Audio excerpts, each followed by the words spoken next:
In 1868, a blueprint was filed with the New York City Department of Buildings for a structure on the corner of Fulton and Nassau. Standard dimensions, standard materials, standard commercial framing. Approved in 11 days. Nobody looked twice at it. In 1871, a blueprint filed in St. Louis showed a basement level at 38 feet below grade in a building whose above-ground footprint did not justify that depth. It was approved without comment. In 1874, a blueprint filed in Philadelphia for a warehouse on Water Street included a room on the third floor with no door on any of the 4 elevations. Not a closet, not a mechanical chase. A room, fully dimensioned, fully framed, with no marked entry and no marked exit. The Philadelphia Bureau of Building Inspection stamped it approved on March 3, 1874. The building was constructed. That room is in the building to this day. In 50 years of building code revisions, in 4 separate surveys of the city's pre-1900 commercial stock, and in 1 full structural assessment conducted in 1961 for a proposed renovation that was subsequently abandoned, not one inspector, assessor, or engineer has filed a formal notation about what that room was built for. That is not an oversight.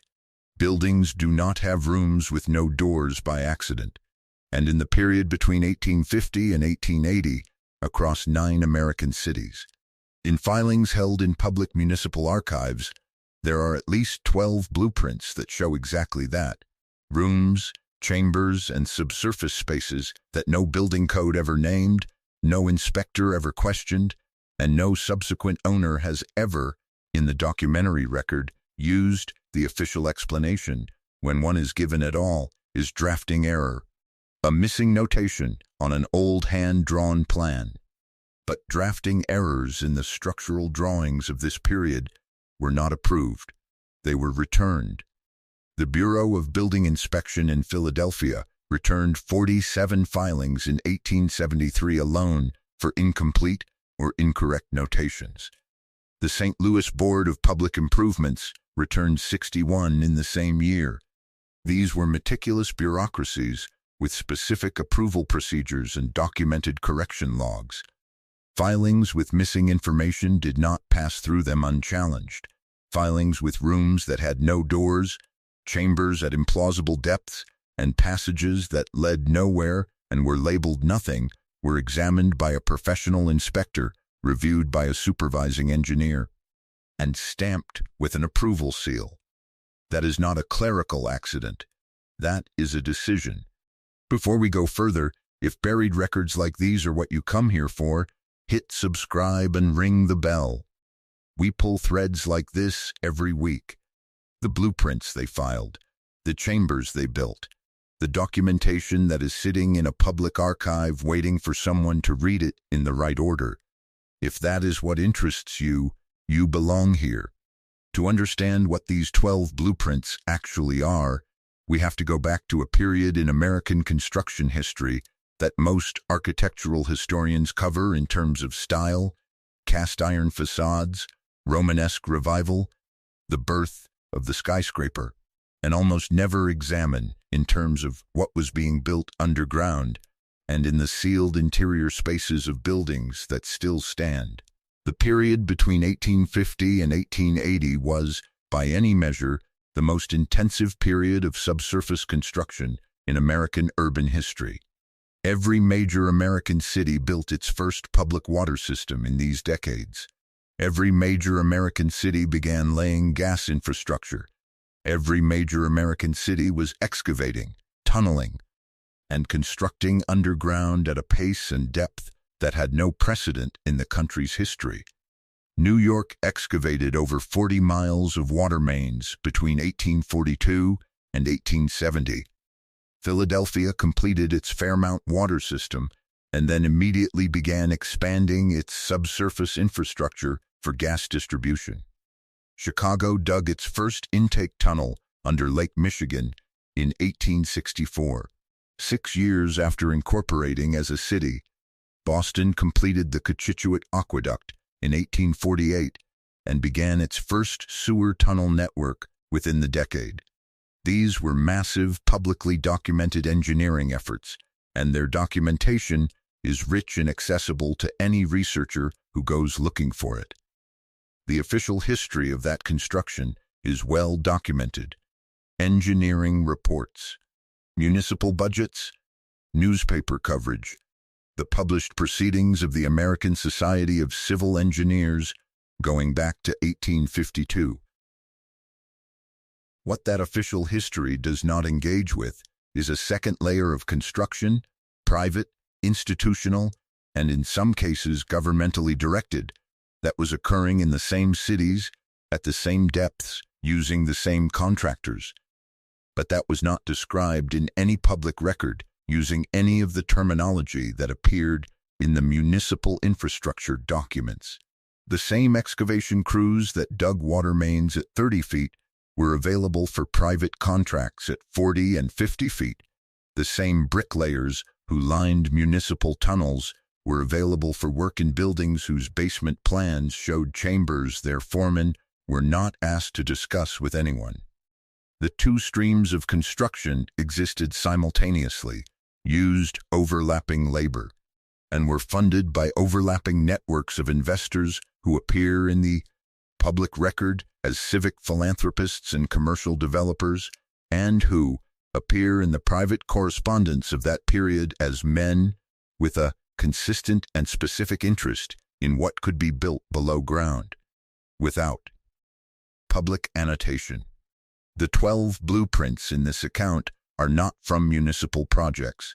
They are private commercial and institutional filings, and what they show is a vocabulary of construction, specific room types, specific depth ranges, specific structural configurations that appears across unrelated buildings in unrelated cities in a pattern too consistent to be coincidental.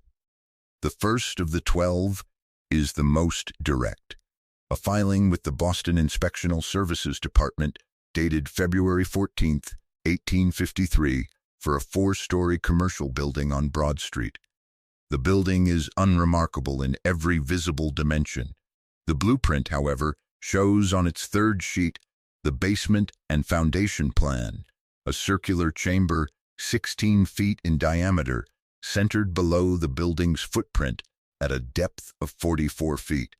The chamber connects to the building's basement level by a vertical shaft 18 inches in diameter. Not a staircase, not a ladder access, a shaft. 18 inches is wide enough to pass a rope and a load. It is not wide enough to pass a person in any comfortable posture. The chamber itself has no indicated function, no label, no notation. The shaft is labeled mechanical access. There is no mechanical equipment indicated in the chamber. The filing was approved on March 1, 1853. The building stood until 1912, when it was demolished for a widening of Broad Street. The demolition contractor's debris log, held in the Massachusetts State Archives, notes the discovery of a subsurface concrete-lined void during foundation removal, but does not describe it further, and lists it as filled and compacted without investigation. The second is in Chicago, a filing dated October 1857 for a warehouse on South Water Street. The foundation plan shows a passage running from the building's lowest basement level in a direction that would bring it beneath the adjacent street and continue northwest. The passage is labeled Service Conduit. It has no indicated terminus. The city's infrastructure maps for South Water Street in 1857 show no utility conduit in that location. A service conduit that is not a sewer, not a gas line, not a water intake, and has no indicated terminus, is not a service conduit. It is something else filed under a name that would not draw examination. The building was demolished in 1872 as part of the Great Chicago Fire rebuilding. No pre-demolition structural assessment recorded the passage. The third is in Cincinnati, a filing with the Hamilton County Building Authority in 1861 for an institutional building on East 4th Street, described in the filing as a private fraternal hall. The building's plan shows, on the lower basement level, a room measuring 30 feet by 18 feet, with walls indicated at 42 inches of thickness. Standard basement walls of that period in Cincinnati ranged from 12 to 18 inches for residential construction and up to 24 inches for heavy commercial loads. 42 inches of basement wall thickness in a fraternal hall has no structural justification given the building's above-ground load. 42 inches of wall is sound insulation. It is acoustic containment. The filing was approved without notation on the wall thickness. The building stood until 1934. In 1934, it was purchased by the city of Cincinnati for a public works project that was subsequently canceled. The building sat vacant until 1941, when it was demolished. The demolition crew supervisor, a man named Carl Riedel, told his foreman that the lower basement walls required pneumatic equipment rather than standard sledge work to break through, and that the space inside was, in his words, unlike any basement room he had ever entered. His foreman's account of this is in a letter to his wife, which his family donated to the Cincinnati History Library and Archives in 1989. Riedel's own account has not been located. The fourth is the Philadelphia room with no door, already described. The fifth is a filing in Baltimore, 1866, for a mercantile building on Light Street, whose second-floor plan shows a room with no windows, no indicated ventilation, and a floor thickness of 14 inches rather than the standard 6. A 14-inch floor is not a construction choice. It is a deliberate feature. 14 inches of floor between two occupied levels of a building is, again, sound isolation. The room has no label. The filing was approved. The sixth is in St. Louis, the 1871 filing already described, with the 38-foot basement, in a building whose footprint did not justify the excavation cost. But here is what the standard account of that filing omits.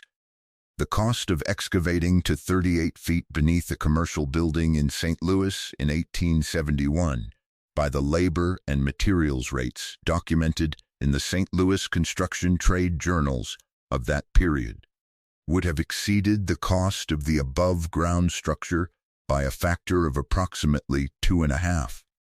No investor builds a basement that costs 2.5 times the building above it to serve a commercial function that could be achieved at 10 feet. The economics make no sense unless the basement was the purpose and the building was the cover. But here is what makes this collection different from a catalog of architectural curiosities. In 1887, a surveyor named James Whitfield Oakes was conducting a municipal assessment of pre-1870 commercial structures in Lower Philadelphia as part of a citywide building safety review commissioned by the Philadelphia Department of Public Safety. He had been doing this work for 11 years. He had assessed more than 400 buildings in that period. Over the course of 6 weeks in the spring of 1887, he accessed 8 buildings whose original filing plans showed anomalous rooms or spaces. In 5 of those 8 buildings, he found that the anomalous space had been modified, sealed, filled, or structurally altered at some point after the original construction, with no corresponding permit filed for the alteration. In 2 of the 5, the modification had been done recently enough that Oakes noted fresh mortar in his assessment log. He filed a supplementary report to the Department of Public Safety noting the pattern of unauthorized modifications to specific room types across multiple buildings in the survey area. That report is in the Philadelphia City Archives under the Building Inspection Records 1880-1895 collection. It was received, logged, and assigned a reference number. No follow-up investigation was initiated. No response was filed. The Department of Public Safety moved to the next item on its agenda, and James Whitfield Oakes completed the rest of his survey without incident. The American Institute of Architects has never adequately addressed the structural vocabulary that appears consistently across these 12 filings: the unclassified room type, the excessive wall thickness, the subsurface depth inconsistent with commercial function, the sealed vertical shaft. It is never explained why the approval records for these filings contain no inspector notations querying the anomalous elements when the same inspection offices were routinely returning filings with minor technical deficiencies in the same period. It is never explained why the 1887 Oakes Report, a formally filed supplementary assessment from a credentialed city inspector, received no official response from the city agency that commissioned his work. Why would a building owner excavate to 38 feet at 2.5 times the cost of the structure above it? Why would an approved blueprint show a room with no door in a building that was subsequently constructed and inhabited? Why would 5 separate buildings in a single municipal survey show unauthorized post-construction modifications to the same category of anomalous space, modifications made without permits, without inspection, and in at least 2 cases within living memory of James Whitfield Oakes's assessment? These questions do not go away because the buildings have been demolished and the inspectors are dead. In several cases, the buildings have not been demolished. Several of them still stand. And the blueprints, every one of them, are in a public archive. The 7th of the 12 is in New Orleans, an 1869 filing for a commercial structure on Magazine Street, whose ground floor plan shows a staircase descending to a basement level and then continuing, on a separate sheet, descending again to a sub-basement level at a depth the plan scale puts at 61 feet. The sub-basement level contains a single room, unlabeled, 12 feet square, with walls indicated at 36 inches. The staircase that leads to it is shown as straight, unguarded, and unlit. No notation for gas fittings or lamp brackets. A room at 61 feet, 12 feet square, with 36-inch walls and no light source indicated is not a storage room. It is not a root cellar. It is not a cistern. The building on Magazine Street was assessed for demolition in 1955 as part of an urban renewal project and was subsequently spared when the project was reduced in scope. It still stands. If you look at its current footprint, you can see that the ground floor entrance has been repositioned from its original location on the 1869 blueprint. The original entrance aligned with the top of the staircase. The current entrance does not. Someone moved the door away from the stairs. The sub-basement is still below.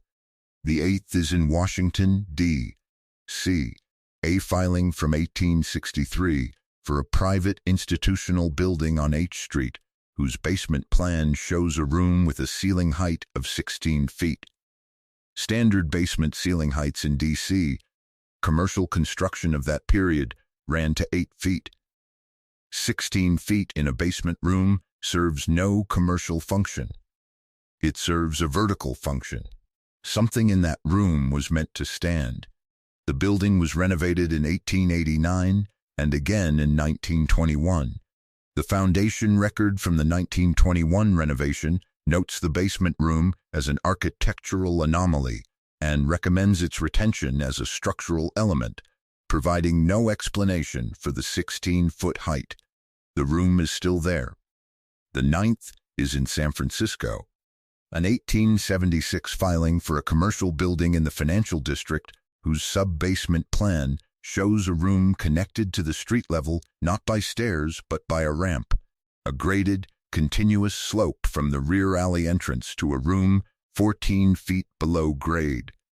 A ramp, not stairs. That is a loading specification. The room was built to receive something that could not be carried down steps. Nothing in the building's commercial designation. It was filed as a counting house, requires a ramp-accessed subbasement. The building survived the 1906 earthquake and was demolished in 1931. The demolition report notes the ramp-accessed subbasement room as intact and unmodified from original construction. 55 years of occupancy, not one tenant altered it. They had simply not used it, or used it without leaving any trace. The 10th and 11th are in the same city, filed in the same year, for buildings 4 blocks apart, by 2 different architects who have no documented professional connection to each other. Both filings are in Pittsburgh, both dated 1872, both for commercial structures near the River District. Both show, on their respective foundation plans, a hexagonal room in the sub-basement.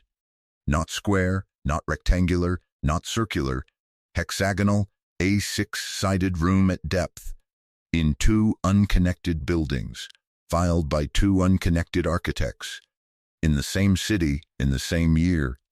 Hexagonal geometry in a basement room has no standard commercial or industrial function in the construction vocabulary of that period.